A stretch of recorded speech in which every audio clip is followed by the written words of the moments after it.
Boa noite! Pensa no tanto que eu estou nervosa. Estou muito feliz hoje, porque, como o Pablo disse, né? Olha, os pastores chegaram. Ai, meu Deus, não sei se eu fico feliz ou eu fico nervosa. Bom, a gente tem que ser obediente, né? O nosso querido e amado irmão Tiago, que não está aqui hoje, ele está servindo lá em Belém do Pará, com a esposa dele, no Família em Curso, juntamente com toda a equipe do pastor Perei e da pastora Angélica.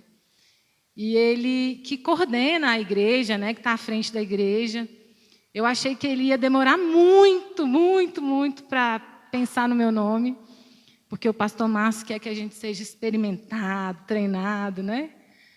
E aí, para minha surpresa, o Tiago me fez essa proposta de trazer a palavra hoje, pela primeira vez aqui na Igreja Adã, num culto de celebração, e coincidiu de ser o dia do meu aniversário. Então, assim, eu estou com o coração a mil hoje. Meu dia começou ontem. Foi um dia muito feliz para mim. Eu saí do meu aniversário e fui para o enterro.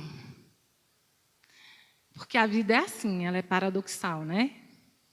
E ali o sentido da vida teve mais valor para mim. Nós choramos muito porque é uma pessoa muito importante para mim e para o Pablo, para os meus filhos. Foi muito difícil, mas lá no enterro, no culto fúnebre, um filho da pessoa que faleceu disse assim: a vida precisa continuar, porque a vida é o que Deus nos deu, né? E eu vim para casa com aquele sentimento, muito emocionada. E hoje o dia começou, hoje de fato é o dia do meu aniversário.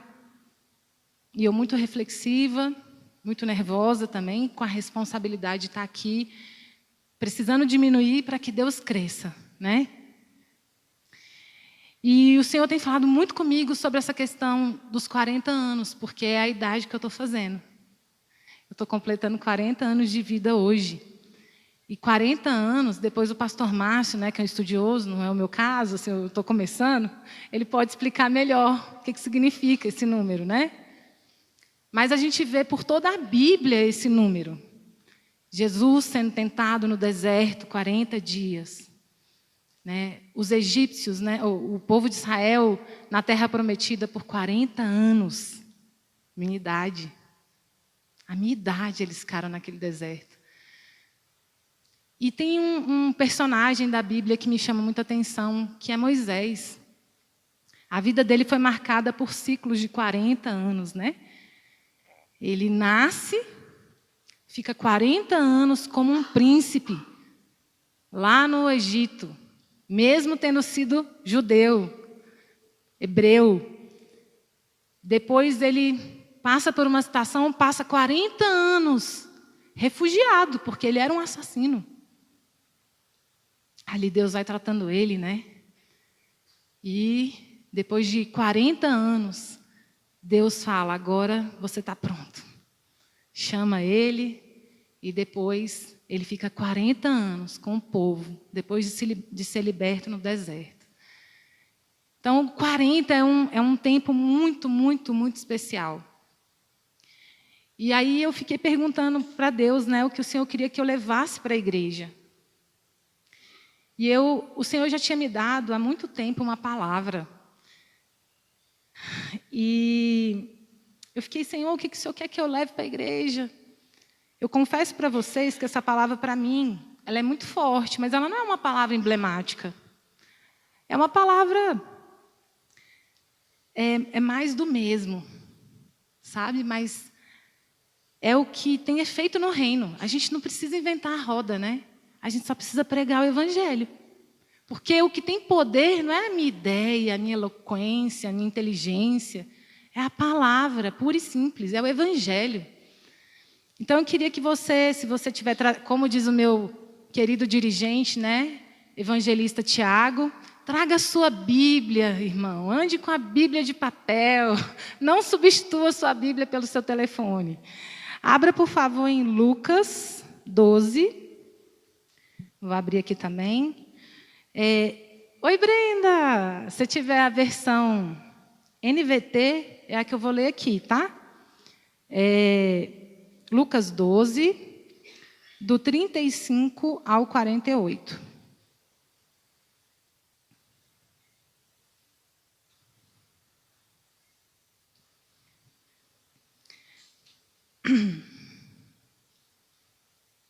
Então, vamos lá. Antes eu vou fazer uma oração. A minha amiga Vanessa chegou aqui. Estou nervosa, ora por mim. Ela, você é uma adoradora. E eu queria, nesse momento, que você prestasse atenção, não a palavra que vai ser dita aqui simplesmente, mas nós estamos aqui para adorar o nosso Deus, né? Então, vamos adorar. Eu vou orar ao Senhor, pedir, Deus, por favor, que eu desapareça para que o Senhor cresça, que a Tua palavra, pura e simples, Pai, alcance os nossos corações nessa noite.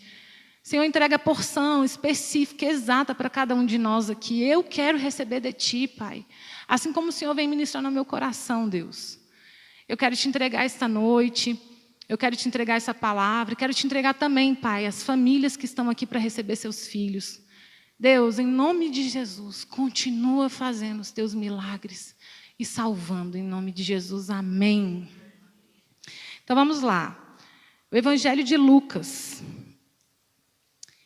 Estejam vestidos, prontos para servir, e mantenham suas lâmpadas acesas, como se esperassem o seu Senhor voltar ao banquete do casamento.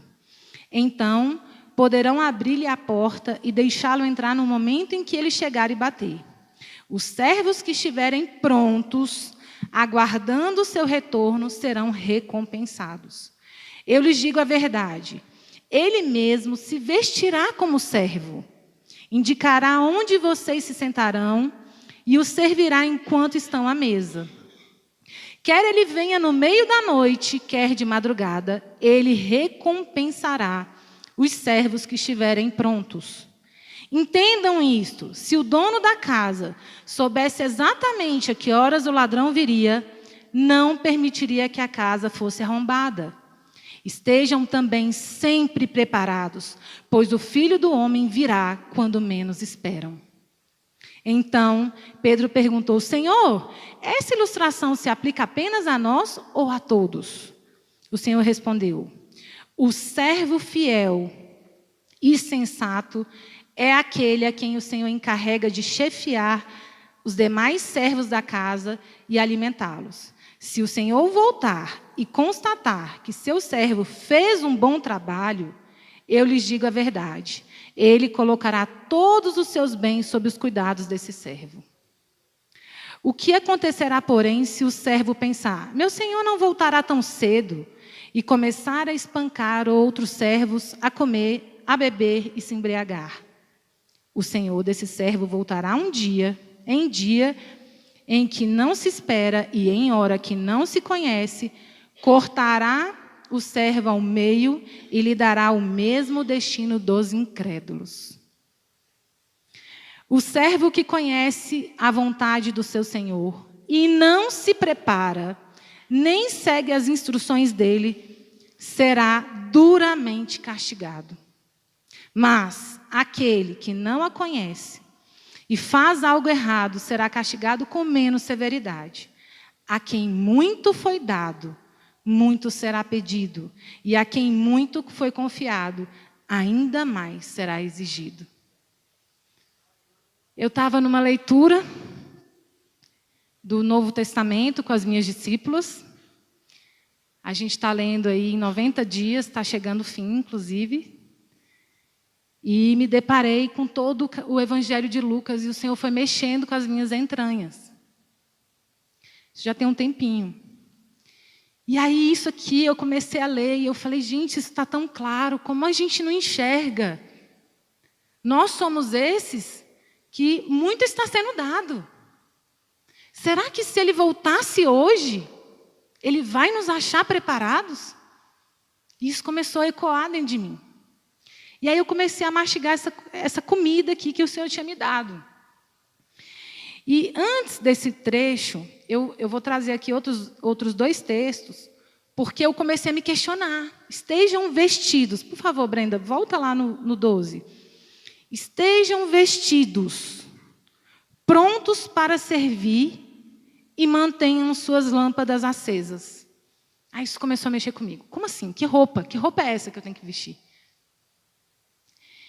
E aí, como eu tinha lido o capítulo todo, né, antes, né, do 1 ao 12, quer dizer, como eu tinha começado a ler todo o Evangelho, eu me lembrei de uma passagem que está lá em Mateus 22. Por favor, Brenda, projeta para mim. Eu nem vou mexer na minha Bíblia, eu vou ler aqui o que você vai projetar. E eu lembrei dessa passagem que Jesus fala com os discípulos. Ele fala assim: Jesus lhes contou outras parábolas, disse ele.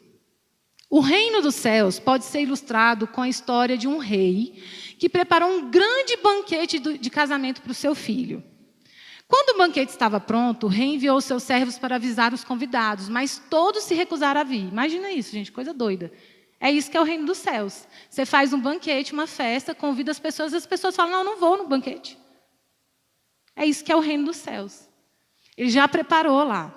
Então, ele enviou outros servos para lhes dizer, já preparei o banquete, os bois e novilhos gordos foram abatidos e tudo está pronto. Venham para a festa. Mas os convidados não lhes deram atenção e foram embora. Um para a sua fazenda, outro para os seus negócios. Outros ainda agarraram os mensageiros, os insultaram e os mataram. Olha isso. Você vai fazer um convite para uma festa de casamento. As pessoas falam que têm suas vidas, estão fazendo outras coisas.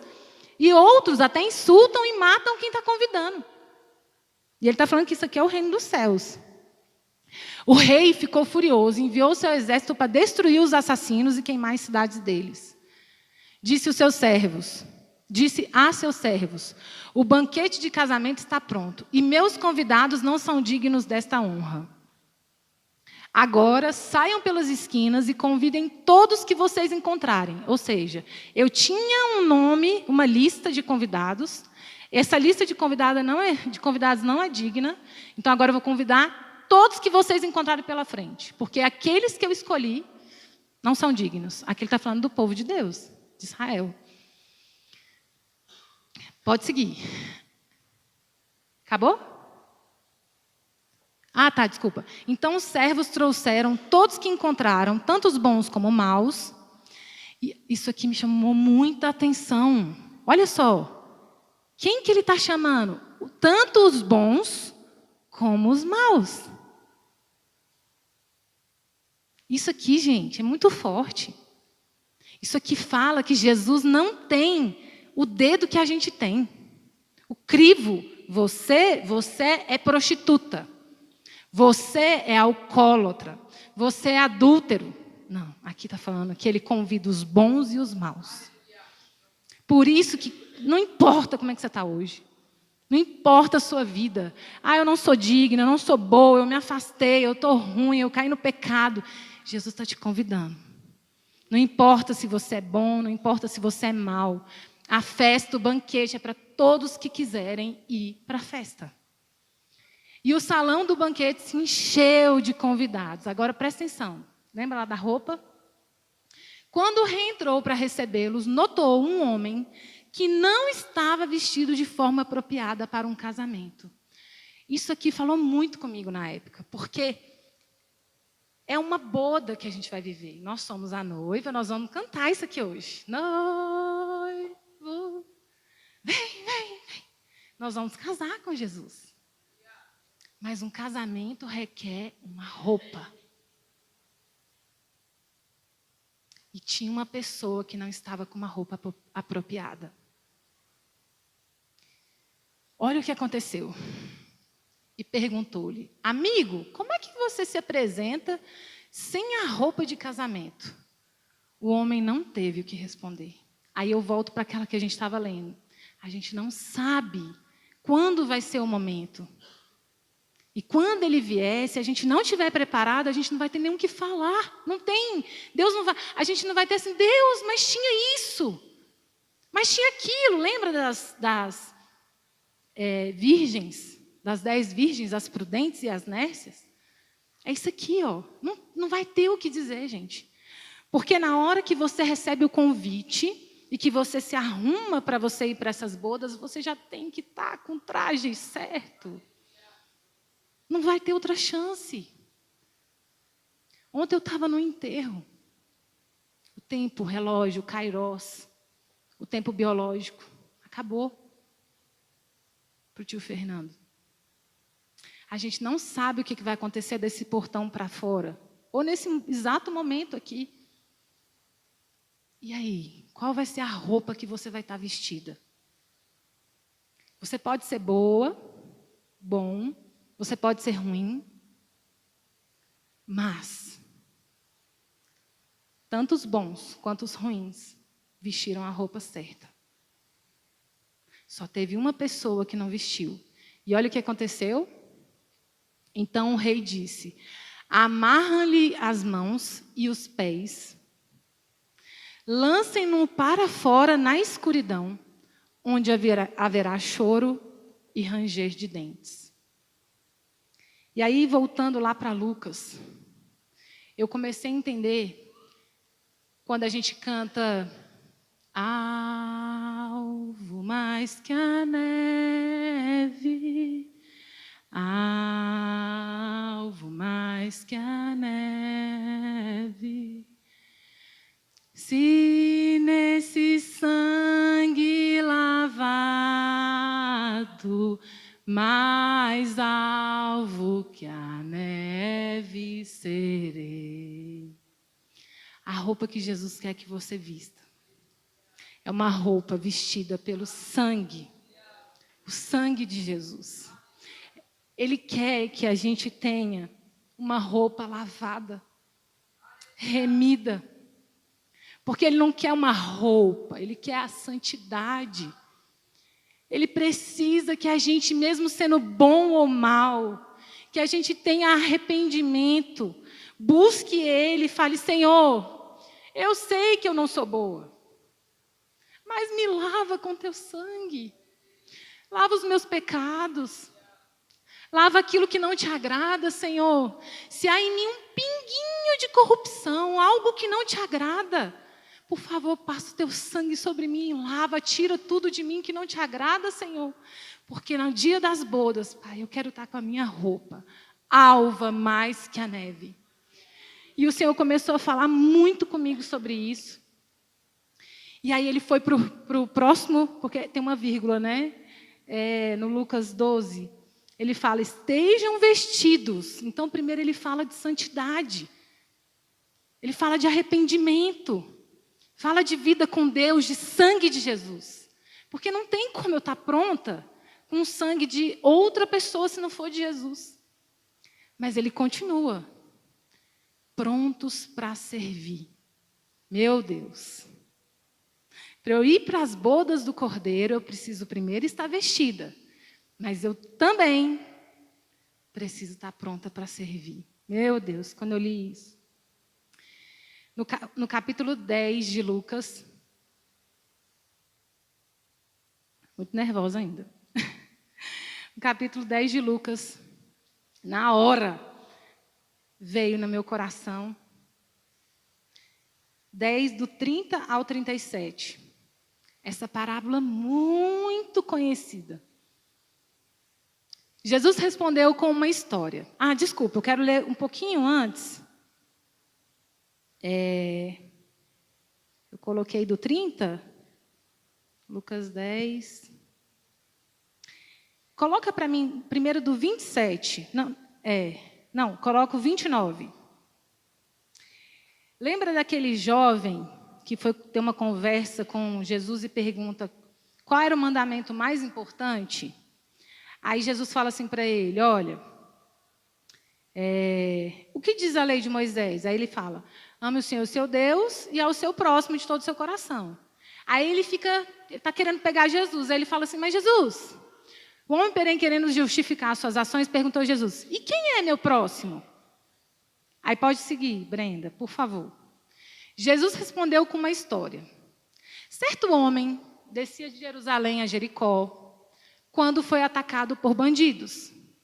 Eles lhe tiraram as roupas, o espancaram e o deixaram quase morto à beira da estrada. Por acaso, descia por ali um sacerdote. Gente, quando eu leio aqui sacerdote, a primeira coisa que eu penso é um homem com uma roupa alva mais que a neve, não é não? Quando viu o homem caído, atravessou para o outro lado da estrada. A roupa estava certa, mas a atitude estava errada. Um levita, um homem com uma roupa muito bem vestida, né? Vocês estão entendendo o que eu estou querendo dizer, a metáfora, né? Um levita fazia o mesmo caminho e viu o homem caído, mas também atravessou e passou longe. Meu Deus, o cara está com a roupa corretinha, mas ele não parou também. E aí, então, veio um samaritano. Esse não tinha a roupa certa. Esse daí, para o povo de Deus, era uma escória. Estava sempre mal vestido. Uma história antiga, que depois Jesus vai consertar lá com a mulher samaritana. Mas aqui nessa parábola, ele ainda era a escória do reino. Então veio um samaritano e, ao ver o homem, teve compaixão dele. Foi até ele, tratou de seus ferimentos com óleo e vinho e os enfaixou. Depois colocou o homem em seu jumento e o levou a uma hospedaria onde cuidou dele. Ele não só foi lá e ajudou, depois cuidou dele, levou ele para uma hospedaria e agora, no dia seguinte, deu 2 moedas de prata. Ele também investiu nessa pessoa. Deu 2 moedas de prata ao dono da hospedaria e disse: cuide deste homem, se você precisar gastar a mais com ele, eu lhe pagarei a diferença quando voltar. Aí vem, né, a pergunta forte. Qual desses 3 você diria que foi o próximo do homem atacado pelos bandidos? Perguntou Jesus. Gente, olha só essa pergunta. Quem era o próximo do samaritano? Quem foi o próximo do samaritano? Foi um fariseu? Foi um levita? Ou foi, do homem que foi agredido? Foi o fariseu, o levita ou o samaritano? Aí Jesus responde.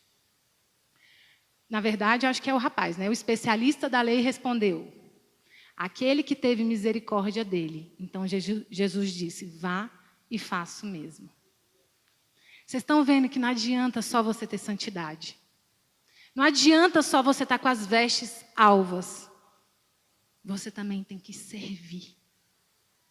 Você também tem que, para você cumprir o amor ao próximo não é dizer: oi, tudo bem, eu te amo. Não. É você ir lá, não é desviar da pessoa, é ir lá, servir, cuidar, amar. E aí a gente volta lá para Lucas 12, e ele fala, né? Estejam vestidos, prontos para servir. E mantenham suas lâmpadas acesas. O que ele está falando aqui? Estejam sempre em alerta. Porque não dá para pensar, não, só hoje. Jesus nem vai voltar hoje. Eu faço hoje e amanhã está tudo certo. Eu peço perdão para Jesus, eu vou para a igreja, vou para o encontro. O encontro vira um refúgio de lavar as coisas sujas que eu fiz no passado. Só que ele está mandando a gente ficar vigilante, porque pode ser que o sopro, o fôlego da sua vida, ele seja tirado de você antes de você ir para uma situação como essa. Então, esse texto ficou falando muito comigo. E eu comecei a pensar muito em mim. Eu me converti em 2008. Só que eu não estava pronta e não servia. Eu só tinha aceitado Jesus. E aí eu comecei a viver uma vida nova, porque eu já tinha Jesus, eu já estava salva, eu fui liberta. Mas quem eu era naquela época?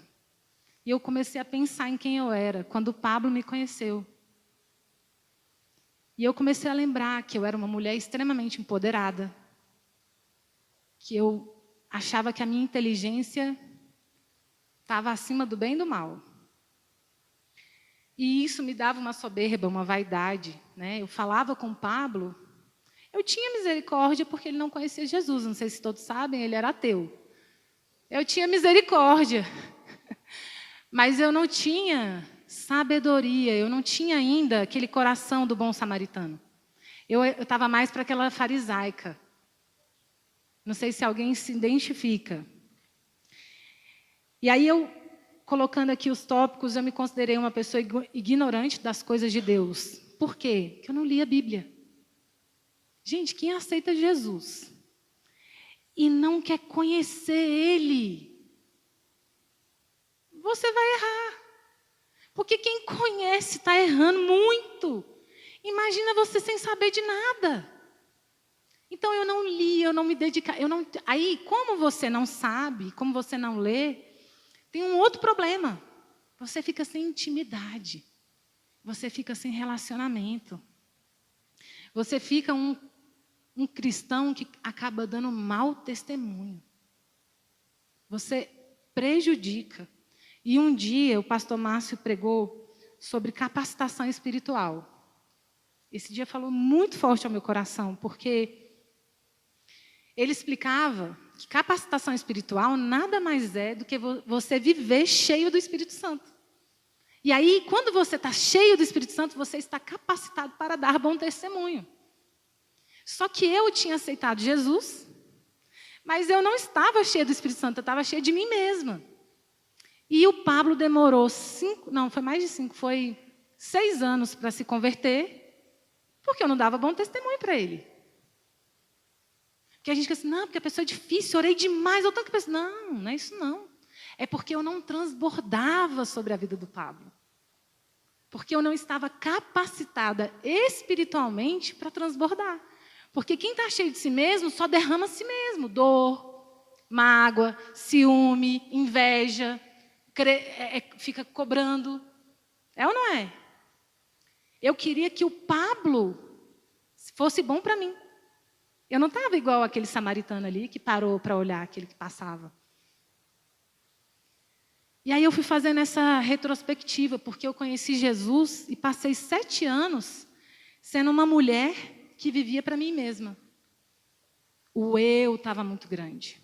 E esse texto de Lucas falou muito comigo por isso, porque ele fala, você tem que estar vestido e pronta para servir.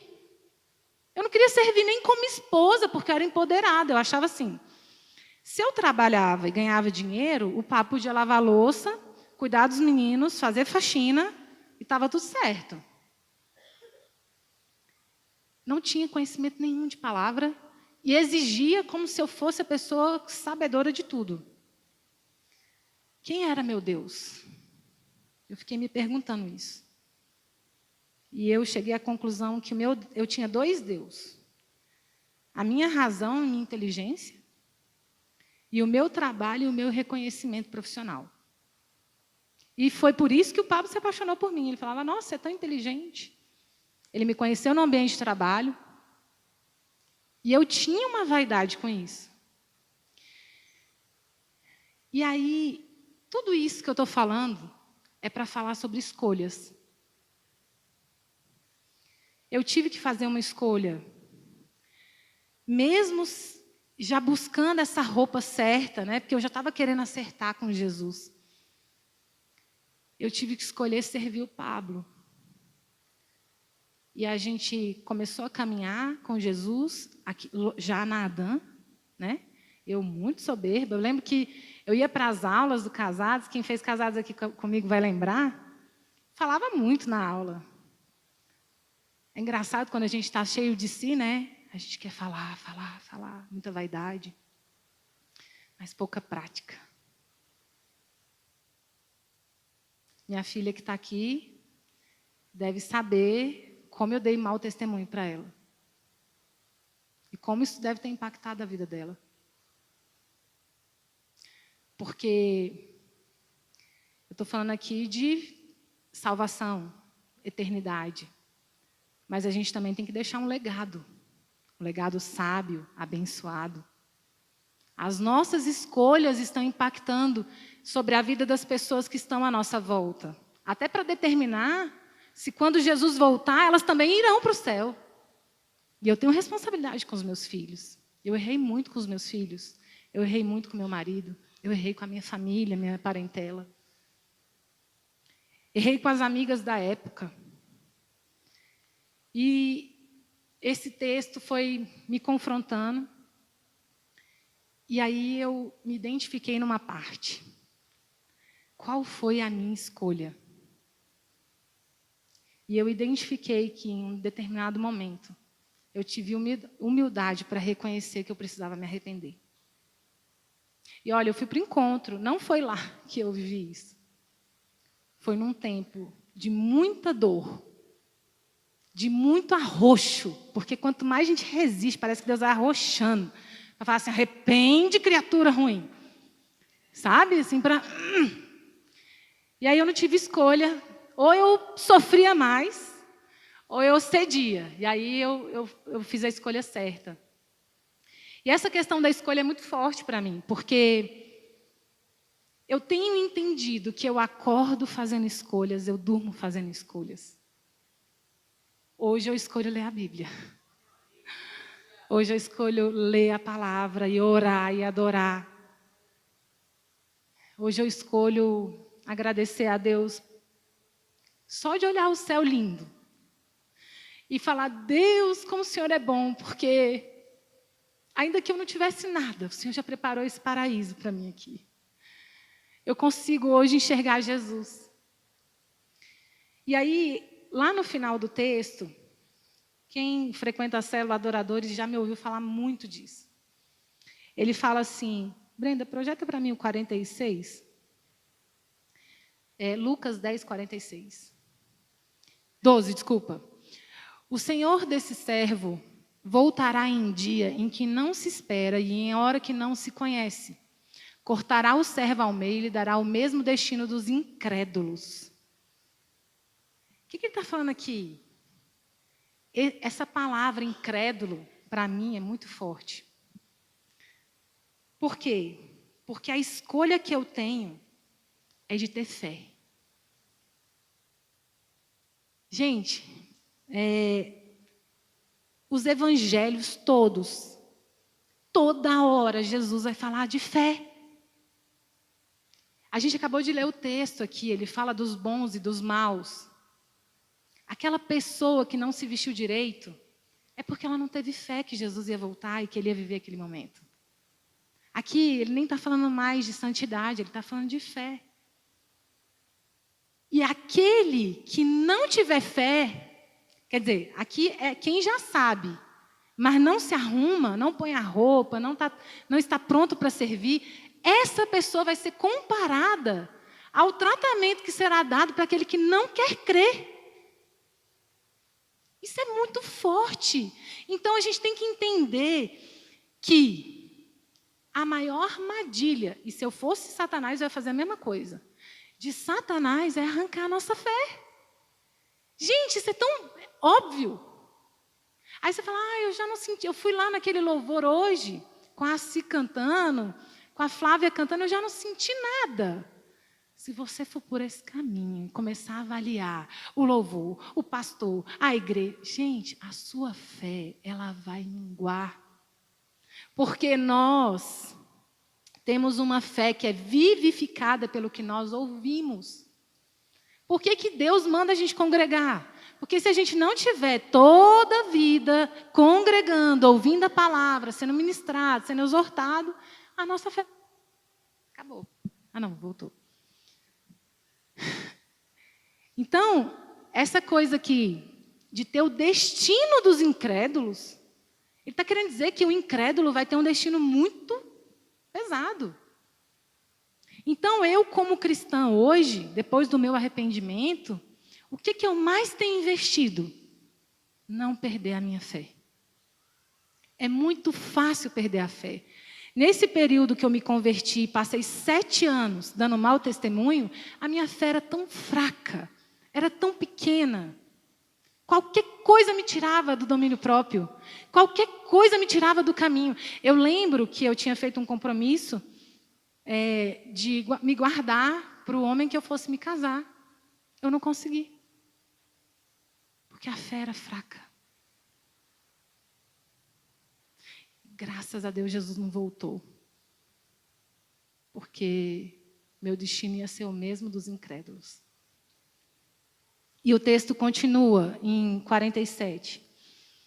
O servo que conhece, olha isso, o servo que conhece a vontade do seu Senhor, aqui acredito que todos conheçam, e não se prepara, nem segue as instruções dele, será duramente castigado. Está falando comigo e com você que vem para o culto todo domingo. A gente precisa se preparar. Precisa vestir essa roupa todos os dias do arrependimento, se lavar no sangue de Jesus todos os dias, estar pronto para servir o tempo todo. Porque o fariseu, ele não deixou de cuidar do samaritano por acaso, ele tinha um propósito no caminho. A gente sempre vai ter uma desculpa, ou uma boa desculpa para não servir. Mas Jesus deixou bem claro aqui. Estejam vestidos prontos para servir. Sabe o que é pronto? A hora que a pastora falar assim, Sinara, estou precisando de você agora. Amém, pastor, estou pronta. Se eu for olhar minha agenda, eu não vou estar pronta. É ou não é, pastora? A gente precisa estar disponível. E isso fala da gente começar a pôr o foco no lugar certo. Porque às vezes o seu foco, ele está desvirtuado. Porque você tem algo muito importante que só fala de você. E aí, por mais que você esteja vivendo uma vida de santidade, se você estiver vivendo somente para o seu umbigo, me desculpa. Esse texto aqui me garante que não é legal, porque ele termina falando. Pode passar para o 48. Mas aquele que não... Aqui ele está falando de quem não conhece, né?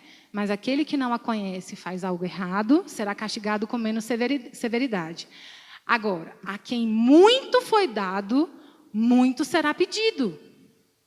E a quem muito foi confiado, ainda mais será exigido. O que ele está falando? Érica, eu te confiei a sua família. Érica, eu te confiei um ministério. Então eu vou te exigir isso. E quantas vezes a gente para pensar, cara, minha agenda está tomada por coisa da igreja. Glória a Deus por isso. Sabe por quê? Porque é isso que está fortalecendo e vivificando a minha fé. Porque os dias são maus. Quem me conhece mais de perto sabe dos desafios que eu enfrento. Sabe das minhas lutas. O sorriso não vem, gente, porque eu passei uma noite e uma semana maravilhosa. Como eu disse para vocês ontem, eu celebrei a minha vida de manhã e à tarde eu estava no cemitério. Mas quando você tem uma vida com o Senhor de intimidade, a força que vem do Espírito Santo, a fé que te acompanha, que te dá a certeza de que dias vão vir, que a gente vai encontrar com o nosso noivo para aquelas bodas, é o que te dá força para o dia seguinte, para o passo seguinte. Só que quando a gente vive aqui preso nas circunstâncias, no nosso umbiguinho, o que a gente faz? A gente lamenta, a gente chora, a gente murmura, a gente dá mau testemunho e a gente não serve. Saíam palavras de maldição da minha boca. Falava com raiva, com ira. Quantas vezes meus filhos me viram gritar em casa? O Rafa e a Valentina, uma vez a Valentina, no momento eu com o Pablo, a gente brigando muito, ela muito pequenininha. Ela pegou a mão do Pablo, pegou a minha e juntou e ficou olhando para nós dois assim. Com o olhinho dela eu entendi ela falando assim, né, só com a expressão, para de brigar. Uma pessoa que tem fé em Jesus, ela sabe o papel dela dentro de casa. Ela sabe o papel dela dentro do trabalho. Você já vai com um propósito. E aí me lembra de Moisés. Moisés, quando ele estava no ventre da mãe dele, vem um decreto que fala, olha, mata todos os meninos. Oi? Aquela mulher foi uma mulher de fé. Ela escondeu aquela criança o tempo que ela pôde. Não matou. As parteiras, né? Ali, Satanás estava falando assim, vamos matar esse projeto. Eu sei que tem um projeto sobre a vida dessa pessoa, mas eu vou matar esse projeto. Manda matar todos os meninos. E aquela mãe falou, não. Eu tenho um Deus, e esse Deus vai cuidar desse projeto que o Senhor me deu no meu ventre. Aí começa aquele processo, né? As parteiras não matam, depois ela vai lá, faz uma cesta de junco, põe o menino ali, aí coloca no rio. No momento que a filha do faraó vai tomar banho, Moisés chega. Gente, nada é por acaso. Jesus, Deus, Ele não perde o controle da nossa vida. Aquela mãe fez uma escolha. Aquela irmã fez uma escolha. Ela ficou lá observando a criança. E aí aquele projeto não foi morto. A princesa pega aquela criança. A irmã chega lá e fala, tem uma ama de leite, vou escolher para você. Leva a mãe do menino, ela ganha dinheiro para amamentar o próprio filho, que era para estar morto. Isso é uma mulher de fé. Gente, eu admiro demais essas mulheres de fé da Bíblia. E a gente aqui, por qualquer coisinha, acabou a fé. Desisto. Comigo não acontece. Deus não me ama. Eu nunca perdi um filho. Eu nunca tive um decreto de um filho ser morto por um governo na minha barriga. E eu acredito que ela deveria correr risco de morte naquela época, né? Porque as leis eram muito severas, não tinha direitos humanos. E ela teve fé. E ela creu. E ela se comportou como uma mulher de fé. Ali eu vejo ela pronta para servir. Deus, o Senhor me deu esse filho, eu vou amar esse filho, eu vou cuidar desse filho, eu vou cuidar desse projeto. Mal sabia ela que ela estava carregando no ventre dela o Salvador, o libertador daquela época do povo de Deus. Gente, isso é muito forte. Às vezes o Senhor está confiando a você um grande projeto e você está olhando para as circunstâncias. Porque você é limitado, eu sou também, eu sei, mas o nosso Deus não é. E a nossa fé é nele, não é na minha capacidade. Eu estava vindo para cá e falava assim, Deus, o que o Senhor quer que eu fale? Eu falo, Deus, não deixa eu pensar não, só fala por mim. E a gente tem que aprender a viver assim. Sabe aquela hora que você precisa fazer as pazes com seu marido, com seu filho, está numa adolescência difícil? Deixa Deus te usar. E com certeza Ele não vai te usar com palavras de maldição, com orgulho, com soberba, com falta de sabedoria. Ora, aprende a colocar aquele grande projeto que está nas suas mãos, nas mãos do Senhor. Gente, aquela mulher fez uma cesta de... Imagina você colocar um bebê dentro de uma cesta. Colocar num rio. Porque ela sabia que se ele deixasse em outro lugar, ele ia ser morto. Não tinha lugar para aquela criança. E meu tempo está acabando, né? Eu vou acabar. Eu queria incentivar vocês. Faltou eu falar do último texto, né? Quando eu falei de quem é muito exigido, faltou falar a parte mais importante. Que quem frequenta a célula adoradora já deve ter ouvido muito. Não basta só ter a fé. A quem muito foi dado, muito será cobrado. Deus quer obediência. E eu costumo resumir o Evangelho nessas duas palavras. Em fé. Fé para eu não esmorecer, para eu não desanimar, para eu não desistir. E obediência. Aquilo que eu não quero fazer, aquilo que eu ainda não consigo escolher, naturalmente, eu vou escolher, porque eu vou escolher por obediência. Deus falou, eu confio e eu faço. Amém? Eu queria que você refletisse agora. Onde você está falhando na sua fé? Onde você está falhando na sua obediência? Porque se Jesus voltar hoje, se Jesus voltar por agora, isso vai comprometer a sua eternidade. E por muitas vezes, a minha falta de obediência foi em ler a palavra. Foi de ter meu momento com o Senhor. E eu queria te encorajar a ser essa pessoa de fé independente das suas circunstâncias.